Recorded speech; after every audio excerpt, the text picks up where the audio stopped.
Friends, आज की इस वीडियो में हम जो है रफ्तार का मॉडल प्रैक्टिस सेट 2 सॉल्व करने जा रहे हैं, जो कक्षा 6 से 8 के लिए है। फ्रेंड्स, आपका एग्ज़ाम जो है काफ़ी नज़दीक आ रहा है। ऐसे जो है विभिन्न जो पब्लिकेशन के अच्छे अच्छे प्रैक्टिस सेट हैं वो मेरे चैनल पर आपको करवाया जा रहा है। किरण पब्लिकेशन का भी प्रैक्टिस सेट मेरे चैनल पर करवाया जा रहा है फ्रेंड्स, तो प्लीज़ आप उस वीडियो को भी जाकर देख सकते हैं। और फ्रेंड्स, अगर आप में से कोई भी स्टूडेंट नए आए हैं मेरे चैनल पर तो प्लीज़ सब्सक्राइब कर लीजिए चैनल को, क्योंकि नोटिफिकेशन आपको टाइम टू टाइम मिल जाएगा। तो बिना देरी किए हुए शुरू करते हैं आज का इम्पोर्टेंट वीडियो और देखते हैं आज के महत्वपूर्ण सवालों को। आज का हमारा पहला सवाल है, गड़ी अथवा गृहकर लगाने वाला दिल्ली का प्रथम सुल्तान कौन था? आपको यह बताना है।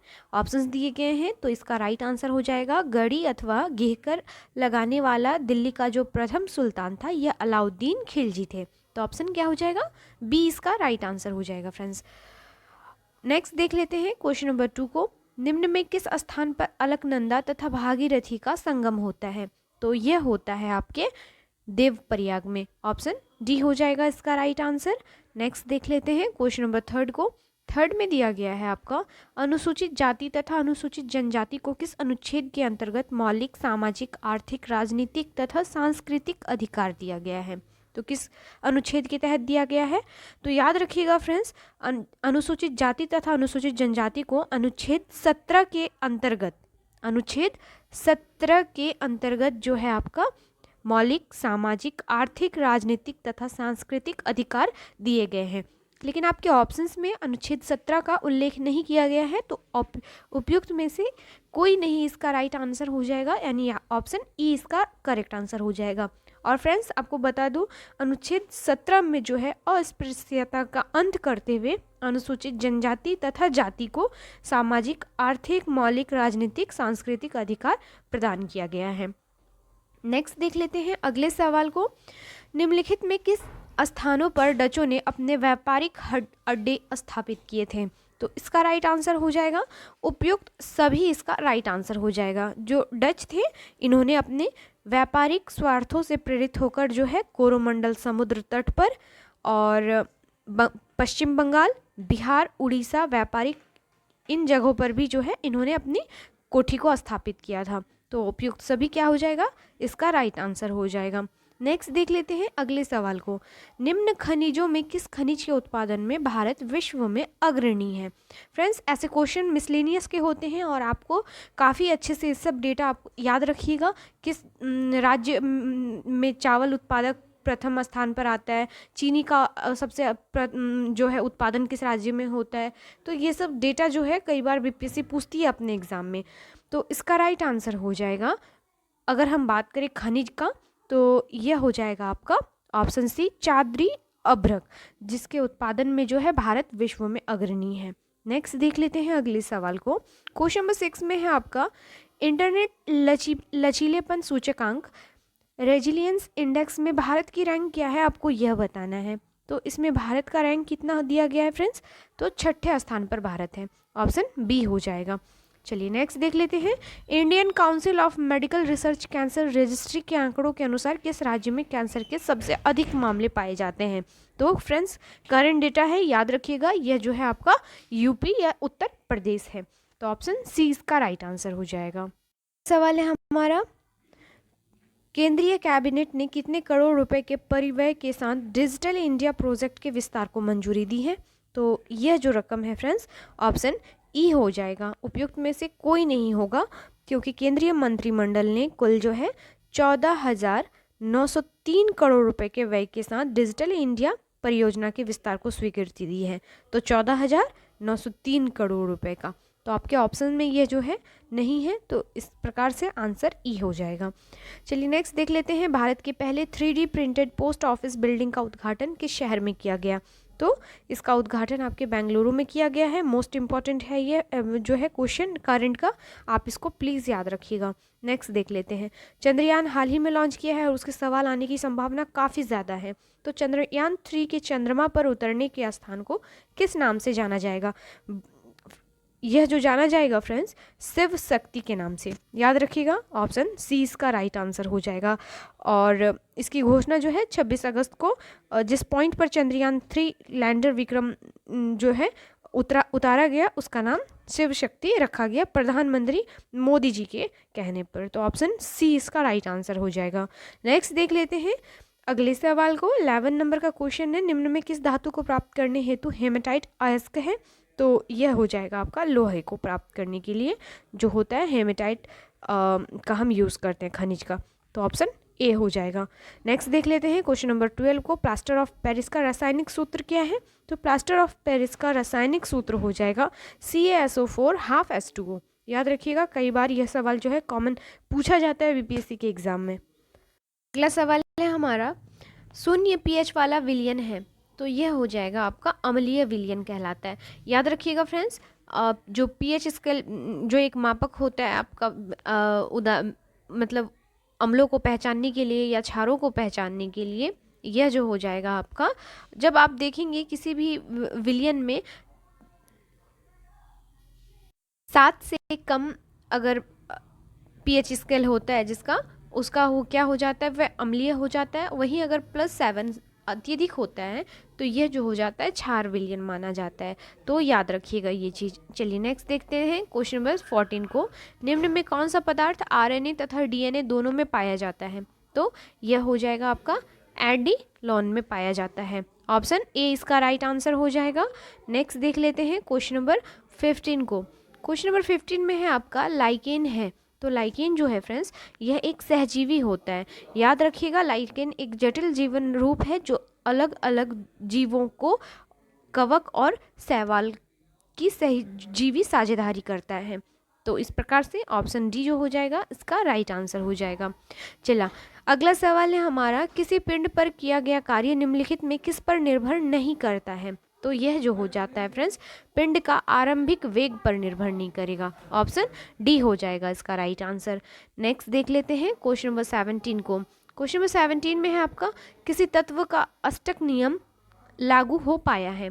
तो यह लागू हो पाया है कैल्शियम पर।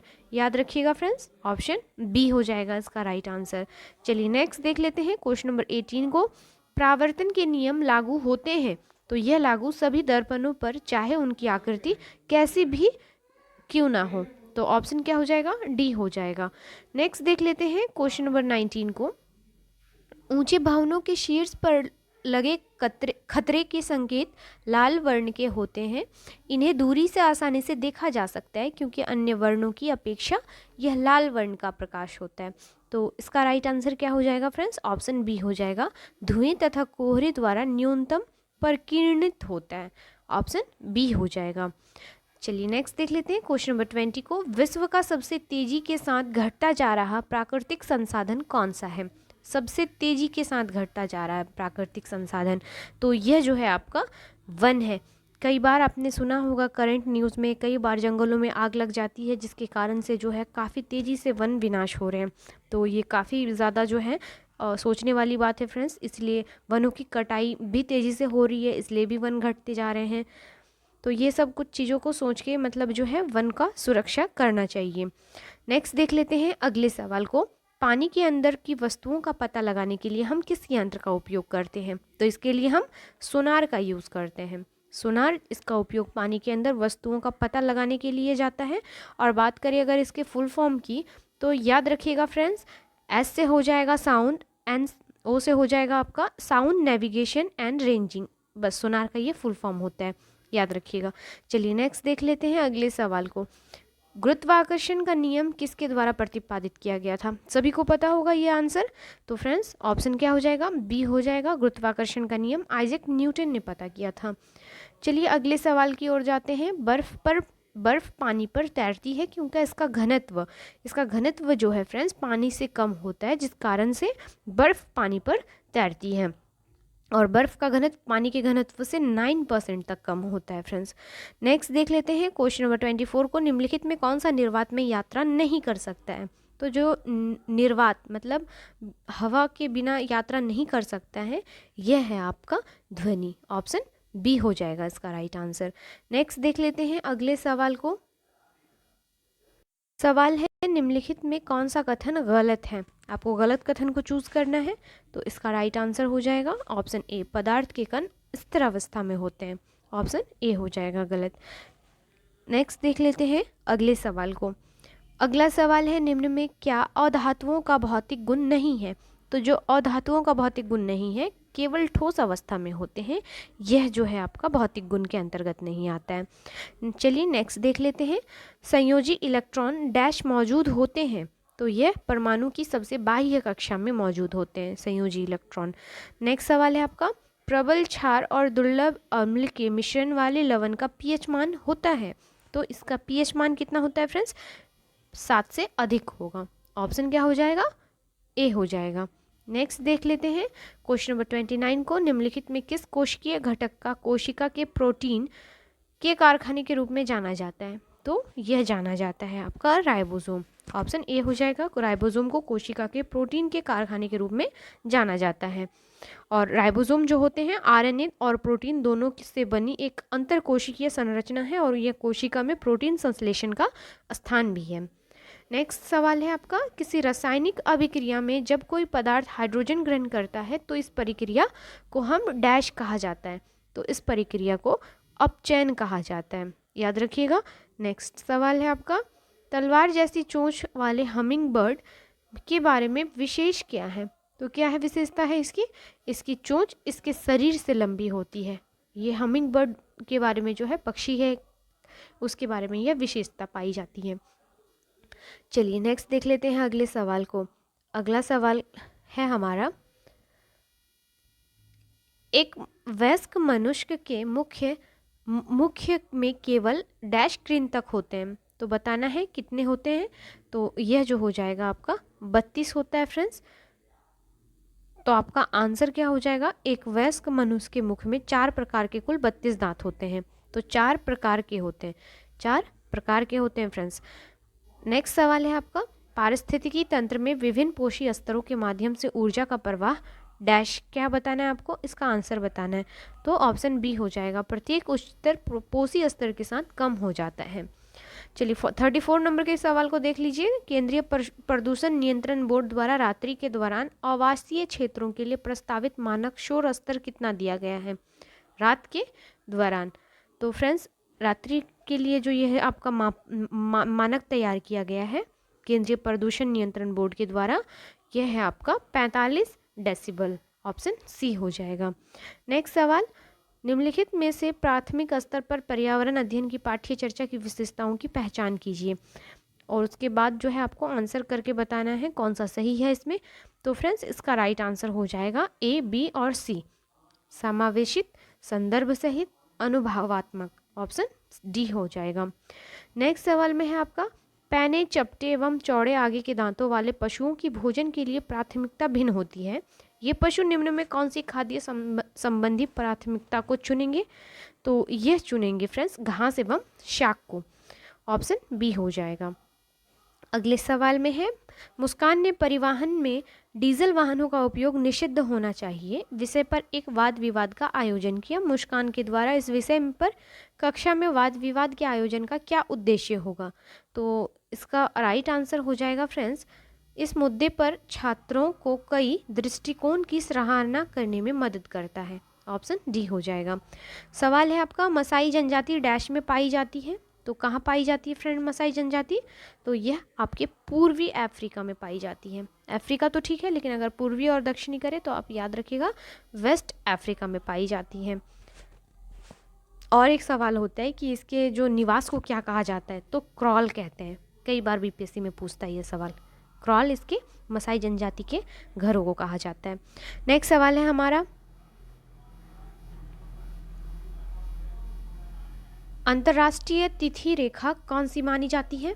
तो आपको पता होगा 180 डिग्री देशांतर रेखा को हम क्या कहते हैं? अंतर्राष्ट्रीय तिथि रेखा कहते हैं। चलिए नेक्स्ट देख लेते हैं क्वेश्चन नंबर 40 को। किस ग्रह को पृथ्वी का जुड़वा तारा कहा गया है? तो यह सभी को पता होगा फ्रेंड, शुक्र ग्रह को कहा गया है। नेक्स्ट है, भारत में नगरीय बस्ती के लिए एक मानक है, तो कितनी जनसंख्या होनी चाहिए एटलीस्ट? तो 50,000 या अधिक जनसंख्या के लिए एक नगरीय बस्ती मानी जाती है। नेक्स्ट सवाल है, नई दिल्ली का CBD है? तो नई दिल्ली का जो CBD है यह है आपका कनॉट प्लेस। ऑप्शन डी हो जाएगा इसका राइट आंसर। नेक्स्ट देख लेते हैं अगले सवाल को। कोरोमंडल तट डैश में स्थित है। तो यह आपके तमिलनाडु में अवस्थित है। जो आपका कोरोमंडल तट है यह तमिलनाडु राज्य के अंतर्गत आता है। नेक्स्ट सवाल में है भारत में जनसंख्या की नकारात्मक वृद्धि डैश में हुई थी। कई बार यह सवाल आपको देखने को मिलेगा एग्जाम में। तो यह जो नकारात्मक आपकी जनसंख्या वृद्धि थी यह हुई थी 1911 से 21 का दशक माना जाता है ये। नेक्स्ट सवाल में है आपका राष्ट्रीय जनसंख्या नीति 2000 का लक्ष्य क्या था। तो इसका लक्ष्य था फ्रेंड्स कुल प्रजनन दर को 2000 तक 2.1 तक लाना। ऑप्शन 1 था। नेक्स्ट देख लेते हैं निम्नलिखित में किसे काली मृदा के कहते हैं। तो काली मृदा के नाम से जानते हैं हम किसको, चरणोजम को। ऑप्शन सी हो जाएगा। चरणोजम मृदा को ही हम काली मृदा कहते हैं और यह अर्ध मरुस्थलीय जलवायु प्रदेशों में पाई जाती है फ्रेंड्स। और इसमें ह्यूमस और कैल्शियम की मात्रा भी अधिक होती है और यह कॉफ़ी के लिए जो होता है काफ़ी उपजाऊ मिट्टी मानी जाती है। चलिए नेक्स्ट देख लेते हैं क्वेश्चन नंबर 47 को। पंपाज तथा स्टेपीज हैं, बताना क्या है ये। तो यह मध्य अक्षांशीय घास के मैदान होते हैं, याद रखिएगा। और इसको जो है अलग अलग नामों से विभिन्न देशों में जाने जाते हैं। नेक्स्ट सवाल है आपका 48 नंबर में, सागरों में अधिकतम लवणता पाई जाती है कहाँ पर। राइट आंसर हो जाएगा 20 से 40 डिग्री उत्तरी अक्षांशों के मध्य पाया जाता है सबसे अधिक लवणता। नेक्स्ट देख लेते हैं क्वेश्चन नंबर 49 को। 49 में आपका सहारा में प्रवाहित होने वाली गर्म शुष्क पवन कहलाती है। तो ऐसे पवन को हम क्या कहते हैं, सिराको कहते हैं। ऑप्शन डी हो जाएगा। नेक्स्ट है प्राचीन भारत की जोरवो संस्कृति निम्नलिखित राज्यों में से किस स्थान के नाम पर ही नामित की गई है। तो यह महाराष्ट्र के में जो है नाम की गई है। ऑप्शन डी हो जाएगा। नेक्स्ट में है आपका निम्नलिखित में कौन सा कर्म कांडीय वेद है, आपको यह बताना है। तो यह है आपका यजुर्वेद। याद रखिएगा यजुर्वेद एक कर्म कांडीय वेद है और इसमें विभिन्न यज्ञों से संबंधित अनुष्ठानों व विषयों का उल्लेख किया गया है। और यजुर्वेद में गद्य एवं पद दोनों में ही यह जो है रचित है। नेक्स्ट सवाल है आपका 52 में, निम्नलिखित में से कौन सा बौद्ध धर्म के विस्तार का प्रथम मूर्त साक्ष्य माना जाता है। तो यह अशोक की शिलालेखों को माना जाता है। ऑप्शन बी हो जाएगा इसका राइट आंसर। चलिए नेक्स्ट देख लेते हैं क्वेश्चन नंबर 53 को। प्राचीन भारतीय लेखों के अनुसार निम्नलिखित में कौन सी दो नदियों के बीच की भूमि को ब्रह्मवर्त कहलाती है। तो यह कहलाती है सरस्वती नदी और धृति नदी के बीच को। ऑप्शन ए हो जाएगा इसका राइट आंसर। अगला सवाल है निम्नलिखित में कौन सा शासक मामूलक वंश का था। तो यह था आपका बलबन। ऑप्शन सी हो जाएगा। सल्तनत काल के बलबन जो है यह मामूलक वंश से संबंध रखते थे। नेक्स्ट सवाल को देख लेते हैं क्वेश्चन नंबर 55 में है 1556 ईस्वी में दिल्ली में को खोने वाला हिंदू शासक कौन था। तो दिल्ली को खोने वाला यह शासक था हेमू। ऑप्शन बी हो जाएगा। अगले सवाल है आपका दक्षिण के नासूर ने किसको बर्बाद किया था। तो यह बर्बाद किया था फ्रेंड्स आपके अलाउद्दीन खिलजी ने। ऑप्शन बी हो जाएगा इसका राइट आंसर। नेक्स्ट सवाल में है निम्नलिखित में किस अधिनियम द्वारा ईस्ट इंडिया कंपनी के व्यापारिक अधिकारों की समाप्ति कर दिया गया था। तो यह 1813 के चार्टर एक्ट के द्वारा जो है आपके व्यापारिक अधिकारों की समाप्ति की गई थी। नेक्स्ट सवाल है आपका 1857 में सिपाही विद्रोह कहाँ से प्रारंभ हुआ था। तो यह प्रारंभ हुआ था आपके मेरठ से। ऑप्शन डी हो जाएगा। याद रखिएगा डेट 29 मार्च 1857 ईस्वी को बंगल पांडे नामक एक सैनिक बैरकपुर की गाय की चर्बी में मिले कारतूसों को मुंह से काटने से स्पष्ट रूप से मना किया था और उसी के फलस्वरूप जो है यह पूरा विद्रोह सामने आता है आपका। सवाल है विधवा पुनर्विवाह एक्ट कब पास हुआ था। तो यह पास हुआ था फ्रेंड्स 1856 ईस्वी में। ऑप्शन बी हो जाएगा इसका right answer. Lord Canning Bharat की कंपनी द्वारा नियुक्त जो है अंतिम गवर्नर जनरल थे और इन्होंने ही जो है 1856 ईस्वी में विधवा पुनर्विवाह अधिनियम को जो है पारित किया था। नेक्स्ट है आपका 1925 में के कानपुर में कांग्रेस अधिवेशन के अध्यक्ष कौन थे। तो 1925 का अधिवेशन काफ़ी फेमस है। तो इसकी अध्यक्षता की किसने थी। तो यह किया गया था सरोजनी नायडू के द्वारा, जो कि प्रथम भारतीय महिला थी जिन्होंने कांग्रेस का अधिवेशन की अध्यक्षता की थी। वही बात करें अगर प्रथम महिला की तो यह एनी बेसेंट हो जाएंगी फ्रेंड्स। यह भी कई बार पूछता है तो इस नाम को भी आप याद रखिएगा। चलिए नेक्स्ट देख लेते हैं, ब्रह्म समाज का संस्थापक कौन था? तो ब्रह्म समाज के संस्थापक थे राजा राम मोहन रॉय। अगला सवाल है, किस देश को मुख्य रूप से कम्युनिस्ट माओवादी दलों द्वारा जो है यहाँ पे मिटा हुआ है किया जाता है? तो यह किया जाता है आपका ऑप्शन बी, चीन के द्वारा। नेक्स्ट सवाल है, बर्लिन की दीवार को किस वर्ष ध्वस्त किया गया था? तो बर्लिन की जो दीवार को ध्वस्त किया गया था यह 1989 ईस्वी को किया गया था। अगला सवाल है, स्वतंत्रता, समानता और बंधुता की प्रेरणा से ली गई है? तो किससे ली गई है यह? तो यह ली गई है आपके फ्रांसीसी क्रांति से। ऑप्शन सी हो जाएगा इसका राइट आंसर। चलिए अगले सवाल को देख लेते हैं, the poverty of political economy, how economics एम्बेडन पुअर नामक पुस्तक के लेखक कौन है? तो इस पुस्तक के लेखक हैं आपके मेघनाद देसाई। ऑप्शन डी हो जाएगा इसका राइट आंसर। अगले सवाल में है आपका, फरवरी 2023 में निम्नलिखित में कौन सा देश सेमीकंडक्टर उद्योग में सहयोग को बढ़ावा देने के लिए एक टास्क फोर्स बनाने पर सहमत हुए थे? तो ये जो है सहमत हुए हैं USA, United States of America. अगले सवाल में है आपका, तीसरा Interpol young global police leaders programme किस शहर में शुरू किया गया? तो यह शुरू किया गया आपके नई दिल्ली में। ऑप्शन डी हो जाएगा। अगला सवाल काफ़ी इंपॉर्टेंट है क्योंकि आपके इंडेक्स से पूछा गया है। हेनली पासपोर्ट इंडेक्स 2023 जारी किया गया है और इस रैंक में भारत किस स्थान पर है, आपको यह बताना है। तो याद रखिएगा, मोस्ट वीवीआई सवाल है क्योंकि ऐसे सवाल इंडेक्स से रिलेटेड क्वेश्चन बीपीएससी अक्सर पूछती है। तो इसका राइट आंसर हो जाएगा 25वां स्थान प्राप्त किया है। और जापान जो है लगातार 5 साल से अपने टॉप पोजीशन को बनाए रखा है और इसमें भारत का रैंक है 25वां। अगले सवाल में देख लेते हैं हम, किस राज्य सरकार द्वारा 18 जनवरी 2023 से राज्यों में कांटी वस्तु योजना फिर से लागू की जाएगी? तो यह योजना लागू की जाएगी तेलंगाना सरकार के द्वारा। ऑप्शन ए हो जाएगा इसका राइट आंसर। चलिए अगले सवाल को देख लेते हैं, भारत के पहले मतदाता श्याम शरण नेगी का 5 नवंबर 2022 को निधन हो गया। वह किस राज्य से संबंधित थे? तो वह जो संबंध रखते थे यह हिमाचल प्रदेश से। ऑप्शन क्या हो जाएगा? डी हो जाएगा इसका राइट आंसर। नेक्स्ट सवाल में है आपका, भारतीय सेना के सुदर्शन चक्र कोर द्वारा 29 नवंबर को किस राज्य में सुदर्शन प्रहार अभ्यास आयोजित किया गया? तो इसका आयोजन आपके राजस्थान में किया गया। ऑप्शन डी हो जाएगा। अगला सवाल है, किस राज्य सरकार ने सांस्कृतिक विरासत को प्रोत्साहित करने के लिए प्रसून जोशी को अपना ब्रांड एम्बेसडर चुना गया है? तो यह चुने गए हैं आपके उत्तराखंड राज्य के लिए। याद रखिएगा फ्रेंड्स। नेक्स्ट देख लेते हैं क्वेश्चन नंबर 73 को, वल्लमकाली बोट रेस किस राज्य में आयोजित किया जाता है? तो यह जो आपका रेस है केरल में आयोजित की जाती है।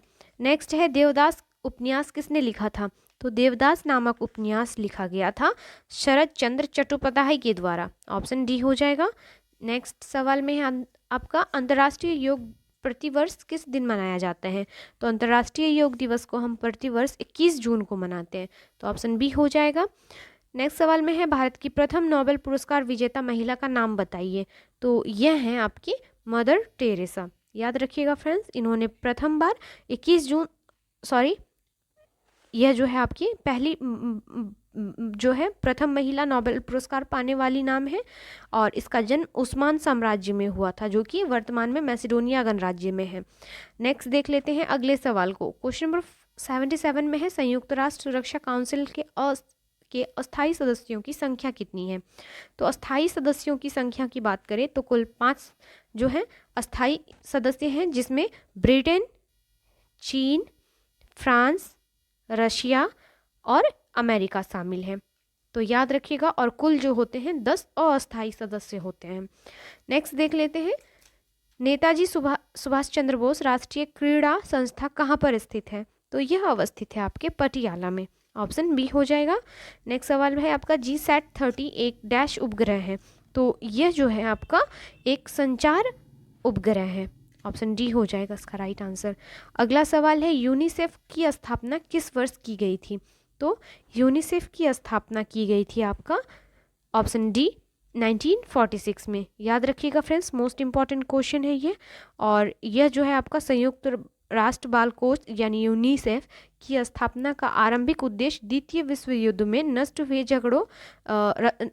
हुए राष्ट्रों के बच्चों को खाना और स्वास्थ्य सेवाएं उपलब्ध कराना था।